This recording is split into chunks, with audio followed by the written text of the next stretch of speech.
ازيكم يا حبايبي؟ عاملين ايه؟ يا رب دايما تكونوا بخير وباحسن حال. وحشني من الفيديو اللي فات. موعدنا النهارده كده مع فيديو جديد، وهيكون هو تفاصيل الميزانيه الاسبوعيه بتاعه فيديو المشتريات الاسبوعيه اللي انا لسه منزله لكم. وكنتوا طلبتوا مني يا منى اعملي الميزانيه بالتفصيل، حطيتي لكل بند من البنود كام والميزانيه بتاعتك. ان احنا عارفين ان انت نزلتي ب 500، بس هل اتبقى معاكي فلوس ولا لا؟ فيلا بينا كده نبتدي في الفيديو علشان ما يبقاش طويل. بس ما تنسيش بقى تحطي لايك، دعوه حلوه، كومنت جميل زيك تحت كده في التعليقات على الفيديو.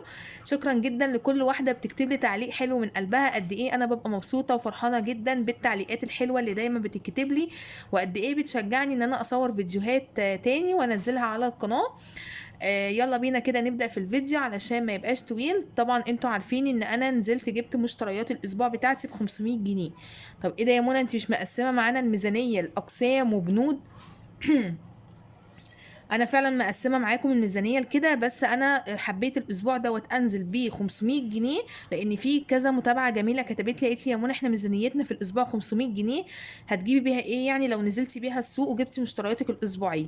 فانا حبيت ان انا اقدم كفكره في القناه، بحيث ان انا ممكن اقدر افيد بيها اي حد حتى لو بمعلومه بسيطه قد كده. خلاص. فانا النهارده طبعا نزلت وجبت حاجتي. وطبعا مبدئيا قبل ما بنزل هقول لكم على كذا حاجه كده تساعدكم في التدبير والتوفير في مصروف البيت. مبدئيا كده اول حاجه بتعمليها ان انت بتجيبي ورقه وقلم وتبداي تخشي كده المطبخ وتبداي تشوفي الحاجه اللي انت محتاجه تجيبيها ايه في خلال الاسبوع، واللي ناقصاكي ومحتاجاها في الاسبوع ده. دي اول حاجه. تاني حاجه، لو انت حابه تعملي منيو قبل ما تنزلي مفيش مشكله، بس انا بحب اعمل منيو بعد ما برجع من السوق، بحيث ان انا اشوف مثلا ايه الخضار اللي انا جبته، ايه مثلا اللحوم اللي انا جبتها، وهكذا بناء عليه بكتب المنيو. خلاص. وان شاء الله باذن الله هبقى اصور معاكم المنيو وانزله ان شاء الله. فبتكتبي كل حاجه ناقصاكي بالكميات اللي انت محتاجاها. كمان انا انصحك لو انت مثلا بتاخدي الميزانيه بالاسبوع، حاولي توفقيها كده وتجمعيها وتكون ميزانيه شهريه، هتكون لك افضل وتكون اريح ليكي بالنسبه لك. لاني بصراحه وانا تحت النهارده في السوق حسيت ان انا ملخومه، بالرغم ان انا كنت مقسمه ال 500 جنيه لبند للخضار وبند للفاكهه وبند للحوم وبند للخزين والمنظفات وبند للفطار والعشاء. فطبعا كنت حاطه لكل مبلغ، لكل قسم مبلغ. بس طبعا وانا تحت في الزحمه وكمان بشتري الحاجه، فحسيت ان الفلوس كلها دخلت في بعضها. اللي نفعني وقتها هي الورقه اللي انا كنت كاتباها، هي دي اللي نفعتني، وهي دي اللي انا عرفت ايه اللي ناقصني. وبدات ان انا اجيب الورقه واشطب على حاجه يعني. خلاص انا مثلا جبت مثلا طماطم، خلاص عرفت كده. جبت خيار، خلاص فببدا اعرف ايه اللي انا جبته وايه اللي انا لسه ما جبتهوش، وببدا ان انا اجيبه. وخلاص على كده والحمد لله جبت كل حاجه كانت مكتوبه في الورقه ورحت مروحه على طول. وكتبت بقى الورقه خارجيه ايه اللي انا جبته. طيب مبدئيا كده اول حاجه انا نزلت ب 500 جنيه بس، ما نزلتش باكتر من كده ولا اقل من كده، لان انا عارفه ان انا هنزل بال 500 هجيب كل حاجتي. طيب اول حاجه بند الخضار، انا جبت كيلو ونص من الطماطم. كانت الطماطم ب6 جنيه ونص، فجبت كيلو ونص ب10.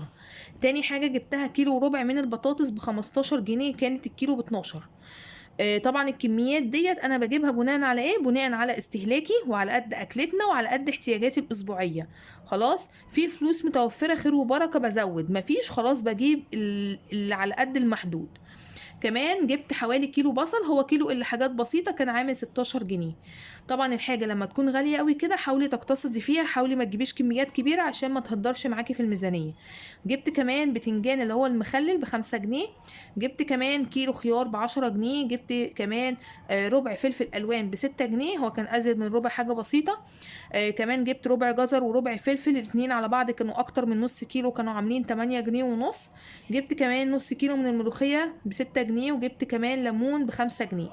انا كتبت كل الخضار اللي انا جبته، جمعته كله لقيته عمل 81 جنيه ونص. طيب بند الخضار انت كنت حاطه له كام يا منى؟ انا كنت حاطه له 100 جنيه. بس زي ما قلت لكم انا لما نزلت وكان عندي اقسام كتير معايا في الميزانيه، طبعا ده بيختلف عكس لما تكون انت مثلا جايبه خزينك اول الشهر، جايبه لحومك اول الشهر، فانت بتبقي نازله بمبلغ بسيط من 200 ل 250 جنيه حسب طبعا ميزانيتك، او 150 جنيه حتى، فبيكون المبلغ محدود، فبالتالي الامكانيات بتكون محدوده، والحاجه اللي انت بتجيبيها بتبقي عارفه انت راسك من رجلك من اول للاخر. لكن لما بيكون معاكي حاجات كتير بقى ولحوم وخزين ومنظفات ومش عارفه، بتحسي ان انت تايهه ومحتاسه. فعشان كده انا بقولك اي واحده ميزانيتها اسبوعيه تحاول تخليها شهريه، لان فعلا الشهريه احلى واريح واضمن وكل حاجه حلوه فيها بصراحه. خلاص. فالخضار كده عمل معايا 81 جنيه ونص. طبعا انا لو وانا تحت لو كنت وطبعا نسيت اكتب هنا حزمه الجرجير. طبعا انا لو كنت عارفه ان تكلفه الخضار هتبقى 81 جنيه ونص، كنت كملت بال100 جنيه خضار، كنت جبت اي صنف خضار تاني وفرسته. فاهمين؟ فعشان كده انا بقول لكم لو كانت الميزانيه محدوده مثلا كنت هتعرفوا يعني خلاص انتوا عارفين انتوا معاكم كام ونازلين بكام وهتجيبوا حاجات معينه. بس يلا مش مشكله. فالخضار كده كلفني 81 جنيه ونص. طيب تاني قسم معايا هو الفاكهه، انا كنت حاطاله 50 جنيه. انا جبت كيلو تفاح ب30 ونص تين ونص برقوق ب25، فكده انا تعديت ال50 جنيه ب5 جنيه زياده. طبعا دي هتتاخد من اي بند من البنود عادي طالما في الميزانيه براح شويه او سيوله شويه، فتقدري تجيبي بزياده. خلاص.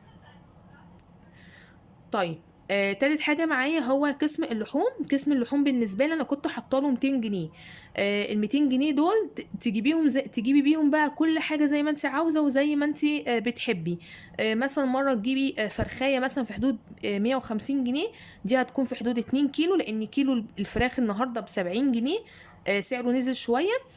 بس انا كان عندي فراخ في الفريزر ما حبيتش اجيب بصراحه، لان زي ما قلت لكم انا عندي لحوم من العيد، دي اللي نفعاني جامد جدا بصراحه يعني. لكن لو انا مثلا ما عنديش حاجه خالص وهنزل بال200 جنيه حاسه ان هم مش هيكفوا يعني. سبحان الله فعلا. عارفه لو انت ال200 جنيه دول حطيتي كل الاسابيع على بعض ب 800 جنيه، عارفه هتلاقي نفسك جبتي حاجات ومليتي بيتك والفريزر بتاعك بلحوم ان شاء الله باذن الله تقعد معاك الشهر كله. لكن لو خدتي ال200 جنيه كده كل اسبوع نزلتي تشوفي انت عايزه تجيبي ايه، والله هتجيبي اكلتين او 3 اكلات بالكتير. بحس ان لا، لما بتجيبي الحاجه على بعضها بيبقى فيها بركه اكتر لما تقسميها بالاسابيع. انا جبت سمك ب 82 جنيه. طب بناء على ايه يا منى جبت السمك؟ بجيبه بالعدد. شوفي كل واحد فيكم بياكل كام سمكة وهتجيبي. طبعا في ظل الغلا اللي احنا فيه يا دوب كل واحد سمكة، وبعمل لجوزي سمكتين عشان هو طبعا الراجل وبيشقى وبيتعب يا عيني. ف انا النهارده جبت 5 سمكات لو كنتوا شفتوا الفيديو. خلاص. انا من زمان جدا وانا بجيب السمك بالعدد. بجيب برضو الدبابيس، لما باجي اشتري دبابيس فراخ بجيبها بالعدد، بشوف كل واحد هياكل كام دبوس وبجيب. برضو حتة الوراك مثلا، انا ببقى عارفه مثلا لو الوراك صغيره مثلا بجيب مثلا ورك ليا وورك لجوزي وورك لولادي الاتنين لان هم صغيرين. لو وراك كبيره بجيب وركين، يعني مش بجيب بالكيلو ولا بجيب بالكيلو ونص ولا بجيب بنص كيلو، لا انا بجيب حسب الاكله اللي احنا هناكلها. جبت سمك زي ما قلت لكم 5 سمكات قطعوا معايا 82 جنيه بالظبط. كان كيلو السمك ب 65 جنيه، وكان في ارخص من كده بس كان صغير. وكمان جبت وركين كبار قطعوا معايا 63 جنيه. كيلو الوراك كان ب 73 جنيه. جبت كمان سوسيس. السوسيس كان ب 90 جنيه. انا قلت له حط لي ب 20 جنيه بس، لان ديت مش وجبه اساسيه، دي انا ناويه في دماغي ان انا هعملها عشوه خفيفه اللي هو كريب بالسوسيس. خلاص. برضو هنا اتبقى من ال200 جنيه 35 جنيه. انا لو كنت خدت بالي كنت ساعتها جبت بيهم اي حاجه من اللحوم، جبت مثلا بيهم بانيه، جبت بيهم اجنحه، جبت بيهم كبد وقوانص. بس انا زي ما قلت لكم لما بتكوني نازله وعامله حسابك انك هتجيبي كل حاجه في اليوم ده بتحسي انك تايهه كده ومش عارفه تظبطي دنيتك، وتحسي ان انت ملخومه. بس لولا الورقه والقلم اللي هيكونوا معاكي هم دول اللي هينفعوكي. طيب هنيجي الرابع قسم. طبعا انا بصوا الفرق اللي هو في اللحوم والفرق اللي هو في الخضار طبعا كله اتاخد فين؟ هنا في الخزين والعشاء والمنظفات. طبعا المنظفات يعتبر مش جايبه حاجه. بصوا بقى انا جبت فشار ب10 جنيه. انا بصراحه كنت حاطه للخزين والمنظفات 50 جنيه ماشي، وكنت حاطه للعشاء 100 جنيه. خلاص. بس طبعا انا الميزانيه فتحت معايا لاني لما جبت الحاجات دي لقيت ان متبقي معايا فلوس فزودت، فاهمين؟ بصوا، جبت اول حاجه فشار ب10. جبت كمان لوبيا ب10. انا قلت له حط لي ب10 جنيه من اللوبيا، و10 جنيه من الفشار، و10 جنيه من الفاصوليا. طبعا دول اكتر 3 حاجات كانوا ناقصين عندي. خلاص. ولو في حاجه تانية كانت ناقصه عندي كان ممكن ان انا مثلا ايه اتغاضى عنها الاسبوع ده واجيبها الاسبوع اللي جاي. فانتي بالحاجات المهمه قوي هي دي اللي انت هتجيبيها الاسبوع ده. الحاجات اللي انت هي ناقصه من عندك ماشي، بس حاسه ان انت مش هتستهلكيها الاسبوع ده، خلاص يبقى اجليها للاسبوع اللي هو ايه بعده.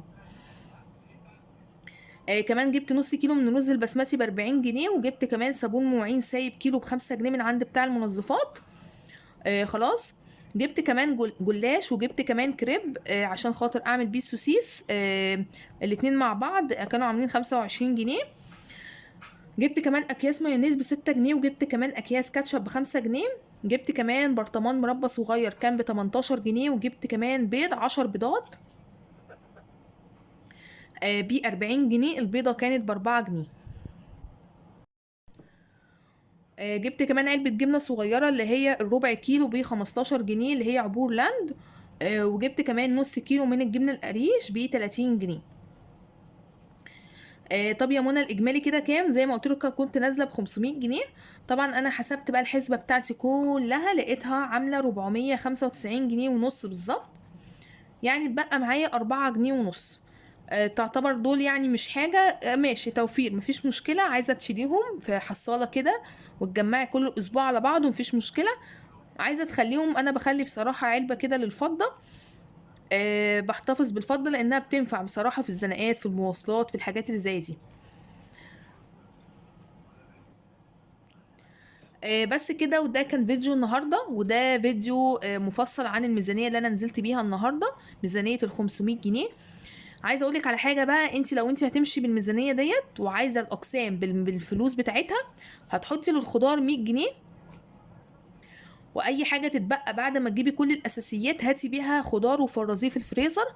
هتلاقي عندك طول الوقت باستمرار خضار متفرز في الفريزر جاهز. خلاص. هتحطي للفاكهه 50 جنيه، وللحلويات اسبوع مثلا تجيبي فاكهه، اسبوع تجيبي حلويات زي الجيلي، كريم كراميل، بسبوسه، الحاجات دي كلها. خلاص. اسبوع مثلا تاني هتجيبي صنف فاكهه وصنف حلويات، يعني حسب ما انت عاوزه. شوفي المتوفر عندك ايه. لو عندك حلويات يبقى هتجيبي فاكهه، لو ما عندكيش مثلا زهقانين من الفاكهه هاتي حلويات. خلاص. هتحطي للحوم 200 جنيه. ال 200 جنيه دول بقى تتصرفي فيهم زي ما انت عاوزه، وتشوفي انت محتاجه ايه كل اسبوع بناء على المنيو. هتحطي كمان للخزين والمنظفات هتحطي لهم 50 جنيه. خلاص. وهتحطي للعشاء 100 جنيه. دي التقسيمه اللي انا قسمتها النهارده. انت هتقولي لي مثلا لو انت بقى مثلا هو ال 2000 جنيه ميزانيتك مش بتتعدى كده، يعني مش اكتر من كده، فطبعا خزين ومنظفات 50 جنيه دي قليله جدا. فانت هتعملي ايه؟ هتخلي الخضار والفاكهه 100 جنيه. الخضار والفاكهه كام؟ 100 جنيه. هتشيلي طبعا ال 50 جنيه بتاعت الفاكهه دي هتحطيها على الخزين والمنظفات، يعني كده هيبقوا 100 جنيه مش 50 جنيه. فبالتالي كده كويس جدا. يعني كل اسبوع هيبقى معاكي 100 جنيه خزين ومنظفات، 100 جنيه عشاء، 200 جنيه لحوم، 100 جنيه خضار وفاكهه. دي التقسيمه اللي انا حبيت ان انا افيدك بيها، ويا رب تكوني استفدتي منها.